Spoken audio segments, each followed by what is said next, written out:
kick in. Here we go. It's Tony Dottino here, founder of the USA Memory Championship, and I have one of my favorite shirts on that I was given by one of the people that came and observed, coached, and observed our USA Memory Championship, and wanted me to have this. Give me a oh, excuse me, time for a sneeze. But excuse me, my goodness. Working on our 25th USA Memory Championship. And got some good news today, which is a confirmation from MIT that on November 10th, we will be doing an additional event this year for our memory champions. And this will be an event that we do up at the MIT Institute at Cambridge, Mass. And McGovern, sponsored by McGovern Brain Institute and hosted at the Kresge Auditorium. Exciting, and we have interest growing this year from CBS. We have a PBS interest. We have a National Geographic interest. So our 25th event is beginning to percolate, and usually we don't get a lot of media focus and attention until about a couple of weeks before the event itself. And so getting this type of interest early on this year is really exciting, and it's starting to build a lot of energy and enthusiasm within people that are going to be part of it. So let me just talk to you a little bit about the 25th, and then we'll talk about MIT and what we'd like to do there. Our 25th event will be, we have people registering on the USA Memory Championship website. So if you've got any interest in learning about this, please check in at the USA Memory Championship website. And it'll give you the updates on where we're going to be and when. But the starting point is going to be at Full Sail University at the end of July. And we'll be doing a qualifying event that will be done virtually. We have our friends from Memory League that have been just wonderful in hosting our championship for the last several years. Once COVID stopped us from having live events as part of the qualifying. And what we would do is have qualifying events in the morning and then stage events in the afternoon, which with COVID and people concerned about their well-being and us being concerned about people being safe and trying to do all the right things on their behalf, we were able to work in partners with Memory League, and they host the qualifying events on a virtual broadcast. Now, qualifying events, we're looking for names and faces, we look for a list of words, we look for numbers, we look for identification of symbols, different modalities of thinking that people need to use their memories for by showing them images of things, and then they have to go and recite or recall on their laptops this information. So for qualifying events, you obviously need to have a laptop, and we'll give you all the necessary access you need to get to Memory League so you can be participating in that. This year we're not going to have Lumosity put one or two of their games in that because they're going through some major changes in their software, and we didn't want to have a risk in our qualifying events that might have created technology issues and or problems. So our good friends from Lumos Labs, Lumosity, thought best if we just bring them into the finals, which we'll be doing in September, on the 28th of September. It'll be a Saturday here in Winter Park, Florida, and we'll be doing it at Full Sail University. So we go from the qualifying events in July to the final events at the end of September, and that will crown our 25th USA Memory Champion. Well, along the way, we've had a great amount of interest from MIT and their neuroscience folks there, and helping us to bring this to a wider scientific interest and getting more science people focused on what are these people doing and what are they really capable of. And so we're thrilled to finally get the good word today that on November 10th, we'll be doing a prime event on Memory Champions, people that over the years have been really terrific at demonstrating the skills that we want people to learn about remembering names and faces and remembering long-term information, so we can go from short-term to long-term. And it was actually at MIT in 2018 when we had a request from the science department there when we hosted it at the McGovern Institute in Cambridge, where they wanted us to demonstrate we could go from short-term memory to long-term, and people would learn these skills and apply them not just for the current, his picture, can you remember it in 5 minutes later, but that we could give them information that they would remember 30 days later. Could have been 60, but we just decided, hey, 30 days would be a good, accurate time to get people to give them information and have them retain it and recall it 30 days later. So in 2018, we gave the mental athletes at that time 3,500 bits of data and information.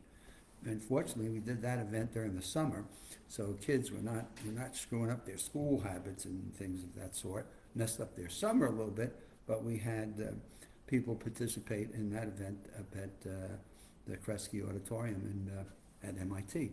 Well, since then, we've cut that back because the event that we do now at Full Sail is in September, and we'll be cutting that back to less than 2,000. So we'll almost cut it in half. So we're not asking some of our college participants and their high school participants to give up a lot of their school study time or school athletic programs. So we're cutting that information back now to less than 2,000 bits of information, all with the purpose of demonstrating to people there are skills that we're teaching and learning through the USA Memory Championship that you can apply to learning in your school, in your profession, in your particular promotional opportunities or professional accreditations, that you could apply these skills and it can help you to retain information for the long term, which is obviously if you're a doctor or you're an engineer, you obviously learn to do that and you learn to participate with those skills and utilize them throughout a career. And we're just showing people, how do you make that easier? How do you not have to do this with brute force? And one of the elements in our teaching that we learned that has really made a huge difference is this thing called memory rhythms, which we teach people what those rhythms are and how it fits with their brains and stuff. So the Memory Championship qualifying events at the end of July. It'll be on, it's a real-time event that we do using software applications that are virtual. That's not usually open to the public because they do this offline and then we come back and do scores. So that's not a spectator event. But from that, we will call out at least 10 people, maybe 11 or 12, but at least right now we're looking at minimum 10. We'll take 10 people and we'll invite them to come to Winter Park, Florida, to Full Sail University to then go through what we call stage events, and they'll be putting this out on YouTube. So we have a production crew from the students at Full Sail University that do a fantastic job of pulling all the different elements together to really put out a YouTube broadcast that goes about 2 hours that shows what each event is, and we have a speaker in between a couple of the events that highlight to the audience, here's how you might be able to improve your memory, and here might be a couple of techniques or skills that you can learn that you can then apply to your own life. And through the competition, we have a long-term memory event, and we used to do that as a third event, but then the sad part was that we had people studying 2,000 bits of information that may not have made or advanced to the third event.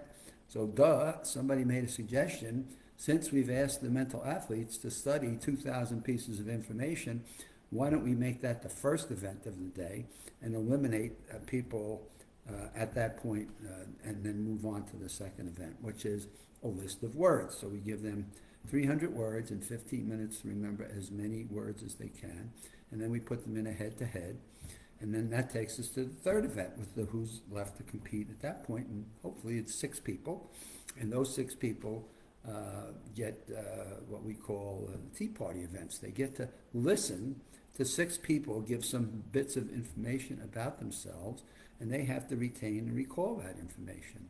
And so they get that in 15 minutes, and then they get to go make some notes and study, and then they have to come back and we bring those images back of the person, and we have the mental athletes go through defining their name and their telephone number, their hobbies, maybe your favorite foods. We try to change the information every year.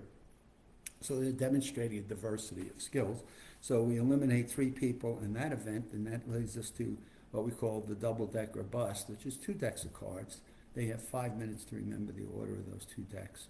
And we have 3 people, and that's it with our final event, to demonstrate who's able to demonstrate the skill of remembering information. And again, what's been interesting to me is people, well, hey, with those decks of cards, obviously the mental athletes are not going to go to Vegas.